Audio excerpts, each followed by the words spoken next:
I was adding the last name to my guest list when Mom's text came through. Your sister's wedding is the family's priority. We can't make it to yours. No exclamation mark, no pause, just final. It landed harder than I expected, like someone quietly locking a door from the other side. I didn't argue. I just stared at the blinking cursor, typed, "That's fine," and closed the laptop.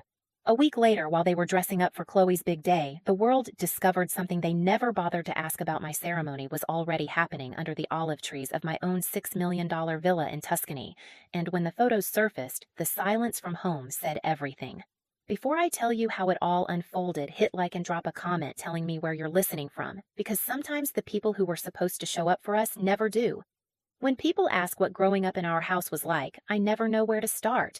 From the outside, we looked picture-perfect Christmas cards in matching sweaters, smiles wide enough to convince anyone we were close. But if you looked long enough, you'd notice the pattern. Every story, every celebration somehow looped back to my younger sister Chloe. She was the family's orbit. I was the quiet background keeping the whole system balanced. I used to think it was normal how Mom's eyes lit up every time Chloe entered a room, how Dad bragged about her dance trophies at every dinner.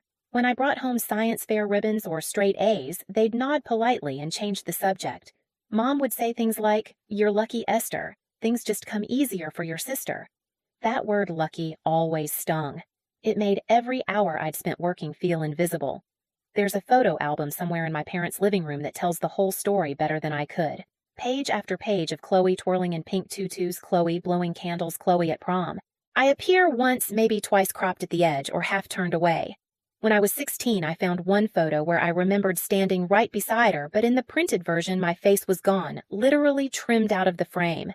Mom said it was to make the composition neater. I didn't cry. I just stopped expecting to be in the picture at all. Grandma Helen was the only one who noticed. She used to slip me quiet reassurances during family dinners, leaning in close to whisper, "Don't worry, sweetheart. Some people only see what's shiny." She had a way of saying things that made you feel seen without needing to explain yourself.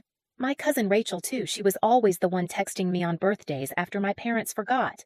But favoritism doesn't explode overnight. It seeps in slowly until silence feels safer than confrontation. By the time we were adults, it had become a language in itself. When Chloe forgot my college graduation, Mom called it a simple misunderstanding. When she borrowed money and never returned it, Dad said she's still finding her way. So when the wedding text came through, I wasn't shocked. It just confirmed what I had always known. I had spent my whole life being the adjustable one, the one who bent, so others could stay comfortable. But that night, as I sat staring at Mom's message, something shifted. For once, I didn't bend. I looked around my apartment, the soft hum of the fridge, the scent of cedar candles I'd lit to calm myself. My wedding invitations were still stacked neatly on the counter, each one handwritten, sealed in gold wax. I'd imagined them sitting proudly on my parents' fridge. Now, I imagined them unopened, tossed aside for Chloe's glossy event. And yet, beneath the ache, there was a strange calm, forming a quiet realization that this was my chance to stop begging for a seat at their table. 2 days after that message, Chloe called, like nothing had happened. Her voice was bright sugary, the kind she used when she wanted something. "Can you believe it?" she said. "The venue we wanted opened up last minute. It's the same weekend as yours, but that's fine, right? You're on the West Coast, we're in Boston. It's destiny." Destiny! She actually said that word like she'd just quoted a Hallmark card. For a few seconds I couldn't even speak. I just listened to the clinking of her bracelets through the phone and realized she was waiting for me to congratulate her. "That's great, Chloe," I said, keeping my voice even. "Really perfect timing." She giggled. "I knew you'd understand. You've always been so reasonable." Reasonable. That was my assigned role in our family script, steady, mature, predictable. The one they could lean on while they indulged her every impulse. The next evening, Mom called. Her voice carried that careful tone she used when she was about to disappoint me, but didn't want to feel guilty about it. "Sweetheart?" She began about the wedding dates. "Chloe's fiance's family can only do that weekend. She's very emotional right now, and it would mean so much if you could be flexible." Flexible. Another word that used to define me. I asked quietly. "So, you want me to move my wedding?" Mom hesitated. "We just think it would be easier for everyone. You're so independent, Esther. You'll understand." The irony almost made me laugh. Easier for them. For her. Not once did she ask what it would cost me. "Mom," I said slowly, "you promised you'd be there." She sighed long and weary as if I were the one being unreasonable. It's not about choosing sides, it's just logistics. That word logistics hit harder than I expected. It was my entire career the field I'd built a company around. Logistics meant precision, integrity, fairness, but in my family's dictionary, it was just another excuse for betrayal. That night, I called my father. He answered with his usual calm, practical tone. Izzy, you know how your sister gets. If we don't go, she'll take it personally. You've always been the strong one. I bit the inside of my cheek until I tasted blood. So you're saying it's my job to understand again? He didn't answer. I hung up before I said something I couldn't take back. For a long time, I just sat in the dark, the only sound the low hum of the refrigerator and the clock ticking past midnight. The light from my engagement ring caught the edge of the counter, scattering little reflections across the wall, like fragments of something I'd been trying to hold together too long. That's when it clicked. I realized my family wasn't cruel in loud, obvious ways. Their weapon was omission, leaving me out of pictures, out of conversations, out of priority lists. I'd been trained to interpret silence as love, not this time. I closed my laptop, opened my travel bookmarks, and clicked on a listing I'd saved months ago, a stone villa in Tuscany surrounded by olive groves. The photos glowed like a dream gold light on terracotta walls. If they wouldn't show up for me, I'd build something they could never ignore. The next morning, I booked a flight to Italy. No announcement, no family group chat, no dramatic goodbye, just a single decision made in silence. When the plane descended over the hills of Tuscany, the light was different, softer, almost forgiving. I rented a small car and drove through winding roads lined with cypress trees until I reached the villa I'd only seen in pictures. It was older than I'd imagined. Stone walls, the color of honey wooden shutters, cracked with age olive trees stretching beyond the horizon. The caretaker, an older man named Signor Rossi, handed me a ring of keys and said in careful English, "This place waits for someone who sees it." For the first time in months, I felt seen. Inside, the air smelled of earth and dust, like a place that remembered every voice that had ever echoed through it. As I walked from room to room, I realized this wasn't just a house, it was a blank canvas, a chance to rebuild my story without anyone editing me out. Over the next few weeks, I poured myself into restoring it. I hired local craftsmen who treated every beam and brick as if it were sacred. The sound of hammers and laughter mixed with the hum of cicadas. Every evening, I'd sit on the terrace with a notebook sketching the courtyard for the wedding, one long stone table under a canopy of vines, strings of lanterns overhead. No family table, no seating hierarchy, just one place for everyone who chose to be there. The locals started calling me La Signora Silenciosa, the quiet lady. I liked that. My silence wasn't weakness anymore. It was strategy. When I called my fiancé and told him my plan, he didn't question it. He just said, "If this is what peace looks like for you, I'm in." And for the first time in my life, I believed someone meant it. A week later, I began sending out new invitations, not the embossed gold kind I'd sent before, but simple cream envelopes with olive leaves pressed inside. Handwritten, personal, sincere. The first went to Rachel, my cousin, who'd never forgotten my birthday. Then to Grandma Helen, who had always seen through the family's illusions. And one by one replies started coming in. Rachel called me first. We heard what happened. Aunt Judy told everyone Chloe's wedding was the main event. "We're done pretending. Send us the details, we'll be there." Her voice cracked halfway through, not from pity, but from loyalty. By the end of the week, flights were booked. Grandma messaged, "I've missed enough real love in my life." "I'll be in Tuscany, my dear." The group chat they started called itself The Real Family Table. Photos of passports, suitcases, and laughing emojis filled my phone. For the first time, I didn't feel abandoned. I felt chosen.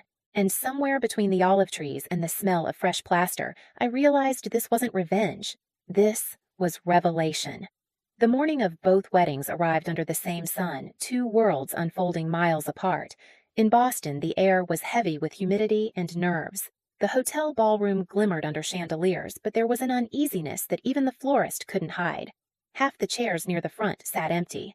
Mom stood by the entrance in her lavender dress, smiling too wide, pretending not to notice how many familiar faces were missing. Dad checked his watch, then his phone, then the door again. Maybe the flights got delayed. Mom whispered, her voice brittle. But no one was coming. Inside, Chloe adjusted her veil for the 5th time. Her bridesmaids hovered whispering, "Where's Grandma? Didn't she always sit in the first row?" Chloe's smile wavered. "She must be running late," she said, but her voice cracked. The photographer shifted awkwardly, repositioning the guests to make the room look fuller. "Maybe move everyone forward," he suggested gently. "Sure," Chloe said, forcing a laugh, but her hand trembled as she clutched her bouquet. Meanwhile, across the ocean, the same sunlight poured over rolling hills of Tuscany, catching on silver olive leaves. The villa glowed like a painting, stone walls wrapped in vines, lanterns swaying in the breeze. The long table was set beneath the grape canopy lined with candles, wildflowers, and clay plates handmade by local artisans. Rachel's children chased each other between the trees. Eli strummed his guitar, softly testing the chords of a love song. Grandma Helen sat in the front row, holding a small olive branch she'd plucked that morning, a symbol of peace, she said. I stood inside, looking out through the open doorway. My wedding gown wasn't grand or glittering, just silk, simple and soft, catching the afternoon light. Lucia, the local chef who had become a friend, pinned a sprig of olive leaves into my hair and whispered, "For good fortune and for truth." When I stepped outside, the breeze lifted the veil from my shoulders. The guests turned faces glowing in the golden light. Grandma rose first, her eyes bright. "There she is," she said softly, and for the first time I believed her. There was no orchestra, no choreography, just Eli's guitar, the rustle of vines, and the sound of people who had chosen to be there. As I walked down the aisle, I thought about every empty chair that had once represented absence birthdays, forgotten graduations, unattended silences mistaken for peace. But here, every seat was filled. Every gaze met mine, unflinching. The officiant, a local friend of Lucia's, spoke in melodic English. "Love is not measured by how many are invited, but by who shows up." The words sank deep. When it was my turn to speak, I didn't read from paper. My vows came out like breath. "To the ones who show up," I began, my voice steady. "This love is for you, for those who believed in me before I ever proved I was enough. For the ones who stayed when it wasn't convenient." Rachel wiped her eyes. Grandma nodded slowly, whispering, "That's my girl." When the ceremony ended, applause rose, not loud, but warm, human, alive. The courtyard filled with laughter and the smell of truffle butter and rosemary. Lucia's kitchen doors swung open, carrying platters of handmade pasta and roasted vegetables. The lanterns above flickered on as the sky turned violet. It wasn't perfect. It was real. Halfway through dinner, Rachel showed me her phone. "They're talking about it already," she said, half laughing. Photos had begun circulating through the family group chats, candles, the villa, the table glowing under the grapevines, Grandma laughing with Eli's arm around her shoulder.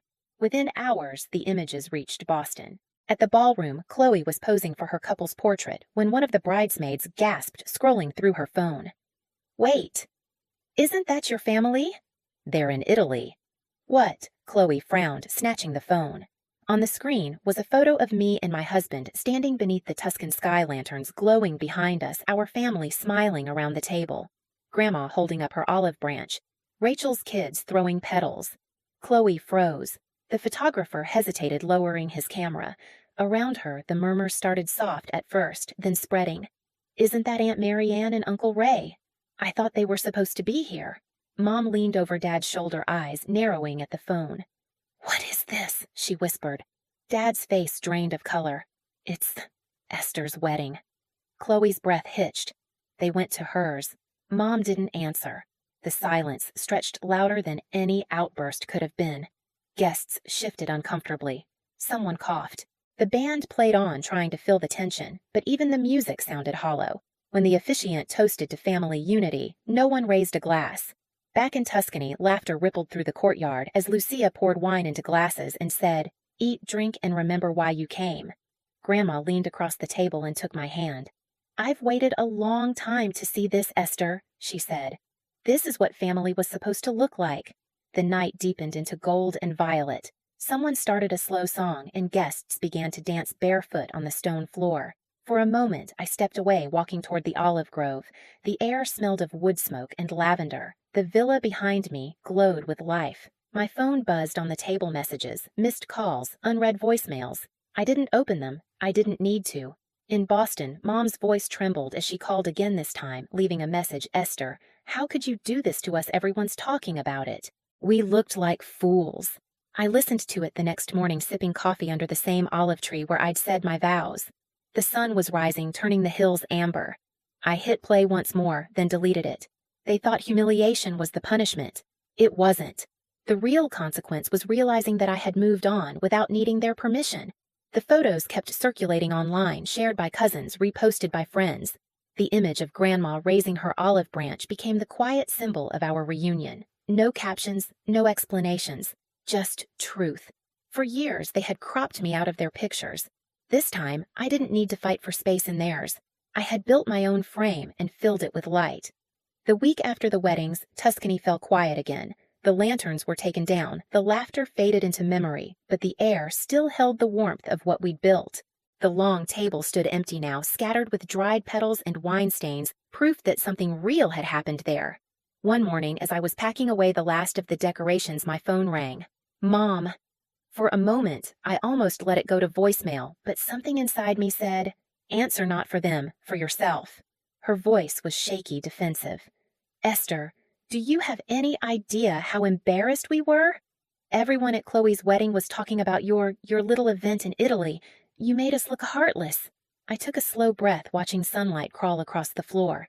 "I didn't make you look any way, Mom," I said evenly. "I just gave people a chance to see the truth." There was silence on the line, then a trembling sigh. "You've always been so cold. We were just trying to keep peace." Before I could reply, another voice came through Grandma's. "Judy, that's enough," she said, firm but calm. "You spent years asking this girl to shrink herself for your comfort. Now she finally stood tall, and you're calling it cruelty." "No, my dear. That's freedom." Mom said nothing after that. The call ended quietly, like a door closing without a slam. I stepped outside the olive trees, swaying gently in the breeze. Lucia came out from the kitchen, wiping her hands on her apron. "Everything okay?" I smiled faintly. "Better than okay. It's finally quiet in all the right ways." She looked toward the long table and said softly, "Then eat, Signora. You've earned peace." That evening, I set one last plate at the head of the table, the seat that had always been empty. I tied a small olive green ribbon around the chair and whispered, "For the girl who once waited to be chosen." The wind moved through the vines like a gentle sigh, and for the first time I didn't feel forgotten. I felt free. Later, as the sun disappeared behind the hills, I poured a glass of wine and thought of Grandma's words. Love isn't management, it's showing up. She was right. You don't need to fight for a seat at someone else's table. Build your own, and the right people will find their way to it. If this story hit home for you, share your thoughts in the comments. Tell me where you're watching from, and remember, sometimes the quietest revenge is peace. Hit subscribe for more stories like this one.